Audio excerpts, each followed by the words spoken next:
कर्म बुद्धि योगा धनंजय बुद्धौ शरणं विच्छ कृपणः फल हेतवः। पदच्छेद।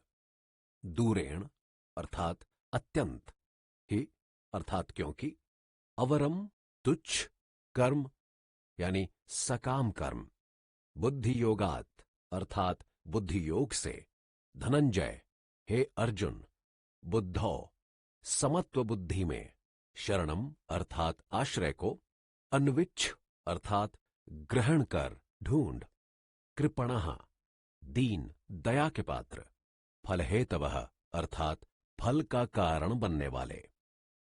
अनुवाद।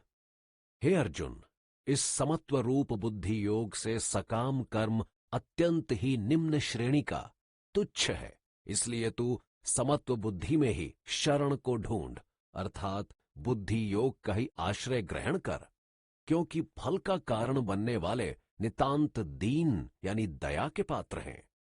टिप्पणी। कर्मयोग की प्रक्रिया बतलाने के बाद श्री कृष्ण अब सकाम कर्म की निंदा और समभाव का महत्व प्रकट करते हुए अर्जुन को समता का आश्रय लेने के लिए कहते हैं। यहां सकाम कर्म को बुद्धि योग की अपेक्षा अत्यंत निकृष्ट बतलाया गया है, क्योंकि सकाम कर्मों का फल नाशवान क्षणिक सुख की प्राप्ति है और बुद्धि योग का फल परमात्मा की प्राप्ति है। अतः दोनों में आकाश पाताल का अंतर है।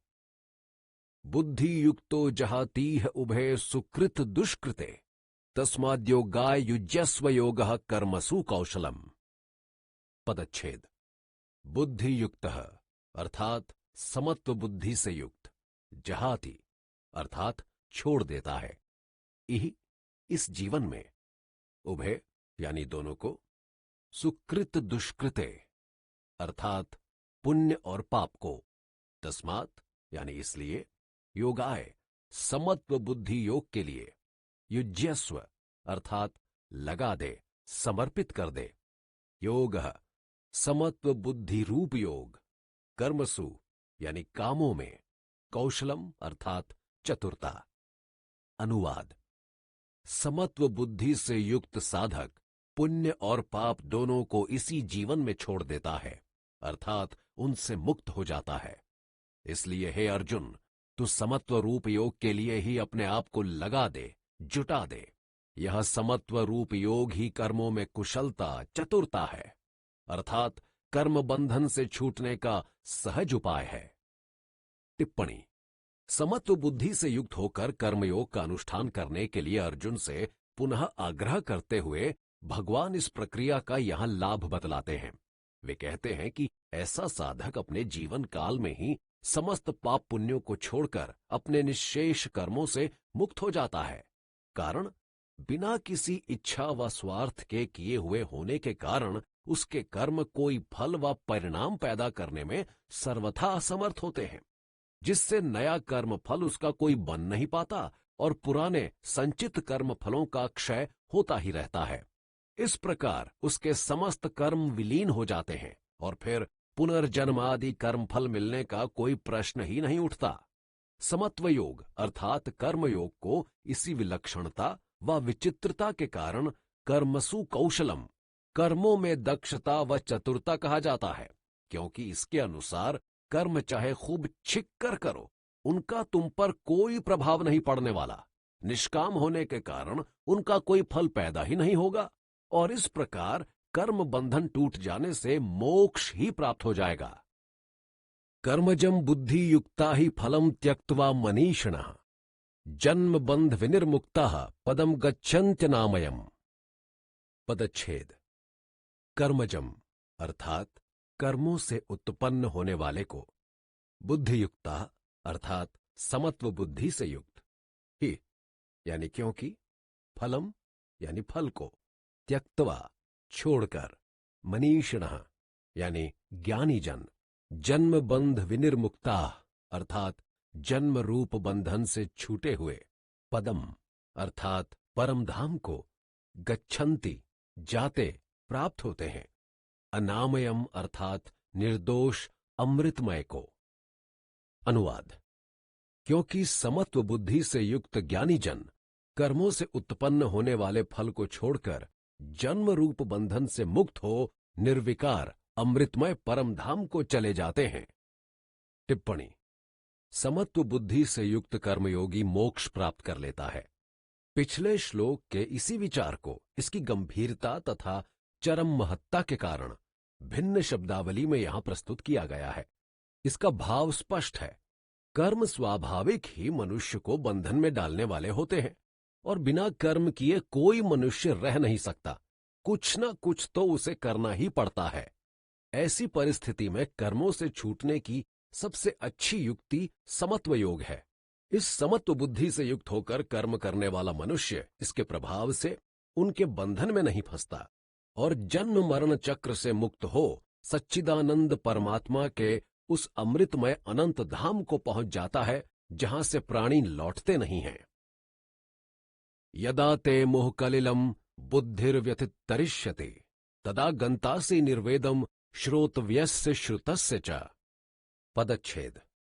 यदा अर्थात जब, ते तेरी, मोह कलिलम अर्थात मोह रूप दलदल को, बुद्धि, व्यतितरिष्यति अर्थात भलीभांति पूरी तरह पार कर जाएगी, तदा यानी तब, गंतासी अर्थात प्राप्त होगा, निर्वेदम यानी वैराग्य को, श्रोतव्यस्य सुनी जाने वाली बातों के, श्रुतस्य अर्थात सुनी हुई बातों के, च यानी और। अनुवाद। जब तेरी बुद्धि मोहरूप दलदल को भलीभांति पार कर जाएगी तब तू सुनी हुई और सुनी जाने वाली इस लोक और परलोक संबंधी सभी बातों से वैराग्य को प्राप्त हो जाएगा। टिप्पणी। इस श्लोक में भगवान ने कर्मयोग के आचरण द्वारा निर्विकार पद की प्राप्ति बतलाई है। इस पर अर्जुन को यह जिज्ञासा हो सकती है कि उस परम पद की प्राप्ति उससे कब और कैसे होगी। इसका उत्तर वे इस तथा अगले श्लोकों में देते हैं।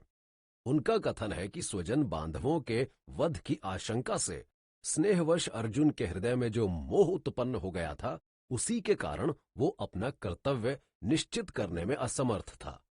यह मोह एक प्रकार का आवरण युक्त मल दोष है, जिसे यहां मोह कलिल, मोह रूप दलदल कहा गया है।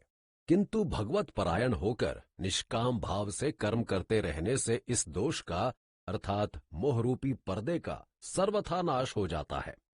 मोह के दूर होते ही इस लोक तथा परलोक के निश्शेष भोगैश्वर्य, अब तक सुने हुए तथा भविष्य में सुने जा सकने वाले निस्सार लगने लगेंगे और मन में पूर्ण वैराग्य उत्पन्न हो जाएगा। यही स्थिति एक कर्मयोगी के लिए अमृतत्व पद ब्रह्म धाम प्राप्त करने की होती है। श्रुति विप्रतिपन्ना ते यदा स्थास्यति निश्चला समाधावचला बुद्धिस्तदा योगम वाप्स्यसि। पदच्छेद। श्रुति विप्रतिपन्ना अर्थात भांति भांति के अनेक सिद्धांतों को सुनने से विचलित हुई, ते तेरी, यदा जब, स्थास्यति अर्थात ठहर जाएगी, निश्चला अर्थात स्थिर, समाधौ परमात्मा के स्वरूप में, अचला अर्थात जो चलायमान ना हो, अडिग, बुद्धि अर्थात बुद्धि, तदा यानी तब, योगम अर्थात समत्व रूप भगवत प्राप्ति रूप योग को, अवाप्स्यसि अर्थात प्राप्त हो जाएगा। अनुवाद। भांति भांति के अनेक सिद्धांतों को सुनने से विचलित हुई तेरी बुद्धि जब परमात्मा के स्वरूप में अडिग और स्थिर होकर ठहर जाएगी, तब तू समत्व रूप भगवत प्राप्ति रूप योग को प्राप्त हो जाएगा। टिप्पणी। श्रुति विप्रतिपन्ना बुद्धि से अभिप्राय है किसी सामाजिक, धार्मिक अथवा आध्यात्मिक विषय पर नाना वैदिक शास्त्रों तथा धार्मिक ग्रंथों द्वारा प्रतिपादित विभिन्न परस्पर विरोधी सिद्धांतों एवं मतों द्वारा मची खलबली वाली बुद्धि। इस भ्रांति व अशांति के कारण बुद्धि किसी भी प्रश्न पर निश्चित तथा निश्चल रूप से टिक नहीं पाती। अभी एक बात को ठीक समझती है तो कुछ ही समय बाद दूसरी को। इस प्रकार इन दो श्लोकों द्वारा कृष्ण ने अर्जुन को बतलाया कि जब तुम्हारी बुद्धि मोहरूपी दलदल को सर्वथा पार कर जाएगी तथा तुम इस लोक व परलोक के समस्त भोगों से विरक्त हो जाओगे और तुम्हारी बुद्धि परमात्मा के स्वरूप में निश्चल होकर ठहर जाएगी, तब तुम परम पद ब्रह्मधाम को प्राप्त हो जाओगे। इस पर परमात्मा को प्राप्त स्थित प्रज्ञ सिद्ध योगी के लक्षण और आचरण जानने की इच्छा अर्जुन अगले श्लोक में व्यक्त करता है।